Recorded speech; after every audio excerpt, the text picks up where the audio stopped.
और मैम क्या करती है? अरे वो कुछ नहीं करती, she is just a housewife. Just housewife? Sir एक हाउसवाइफ कभी जस्ट हो ही नहीं सकती। हाउसवाइफ तो हमेशा स्पेशल होती है सर। एक साथ पति, बच्चा, सास, ससुर सबका ख्याल रखती है, घर के सारे काम करती है, सबके नखरे झेलती है, और इसके बाद भी जब कोई अप्रिशिएट नहीं करता ना सर, तो एक मुस्कान के साथ अपने आप को मनाकर सो जाती है, ताकि अगली सुबह फिर वो सारे काम कर सके जिससे उसकी फैमिली खुश रहे।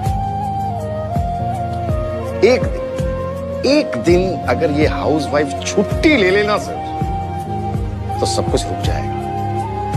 रुक क्या जाएगा, सब कुछ बिखर जाएगा। वो एक औरत है, लेकिन उसके 10 हाथ होते हैं।